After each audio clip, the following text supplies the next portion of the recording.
story begins in a beautiful garden with an offer of an apple that seemed like a bargain.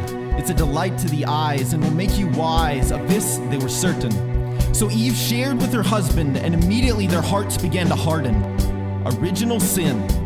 This is why all of humanity is in need of a pardon. So sin and death came into this world through one man, Adam. Now all of creation is in need of a ransom from slavery. And slavery has many flavors for you and me. Like a young boy with an absent daddy, longing for affection, he is slave to attention. Like someone enslaved by the deep darkness of depression. Like a dependence on drugs, or maybe, for you, it's food or golf or family.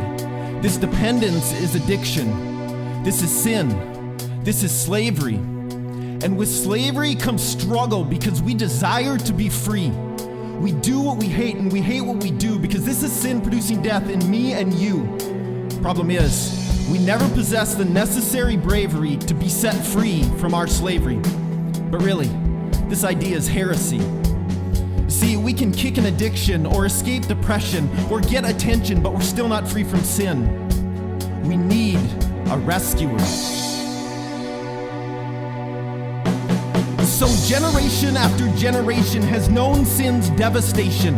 Whatever our situation, we feel sin's condemnation deep within us. And so some of us deny this realization while others plead for restoration. Help us, save us, rescue us. Thankfully, the rescuer is gracious, which means he is tenacious in his pursuit of us. But this story is filled with mystery, and so we must look and listen closely for our rescuer, because throughout history, there are whispers of a rescuer. But who would this rescuer be? What should people expect to see? Some expected a fearless leader of an army, while others looked for a priest.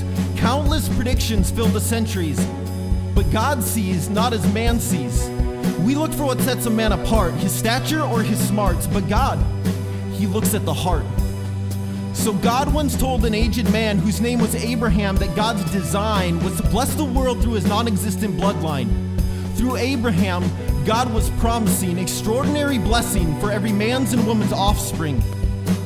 At one point in history, God's people were in slavery to the Egyptians, like we are slaves to sin.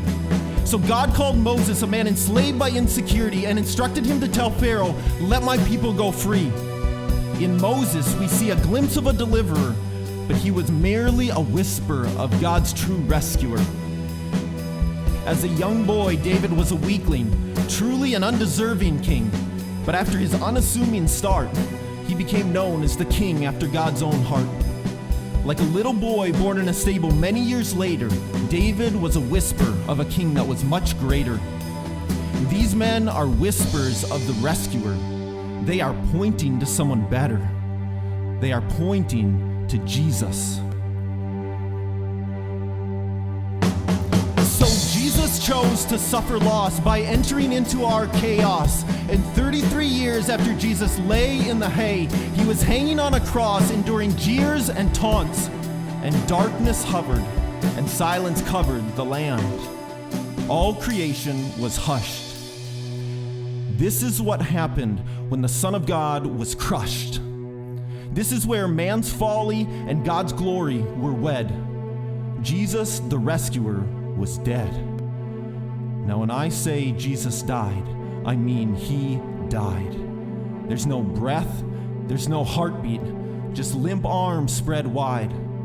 You see, God is a God of justice, and for our sin, death is the required penalty. So on that tree, Jesus, who knew no sin, became sin for you and me. When Jesus died on the cross, he set sinners free. Free. That, my friends, is moving from ashes to beauty. You see, by dying, Jesus wasn't trying in vain.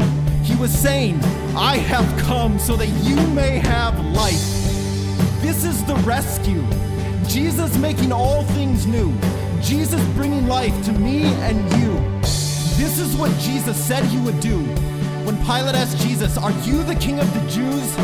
Jesus replied, "It is true. Jesus has come to rescue you." And the whole earth knew. The temple curtain and rocks split in two, and the earth began shaking because chains were breaking. And 3 days later, in accordance with the scriptures, Jesus rose. Out of the whispers, thunder explodes. So when I say he rose, I mean he rose. Blood pumping, heart thumping, lungs infused with breath. This is Jesus conquering death. Jesus is our rescuer. Adam was the first man, but only Jesus can recreate man into a new creation. God blessed all nations through Abraham, but it is the baby born in Bethlehem who rescues from sin. God used Moses to save the Israelites from slavery, but only Jesus supplies freedom for all eternity. David was heralded as the king after God's own heart, but it is of Jesus we sing, "How great thou art." It is Jesus who sets us free. So where, O death, is your victory? Death cannot stop him, not worry nor fear. So church, draw near to Jesus. Our rescuer has come. Jesus, he is here.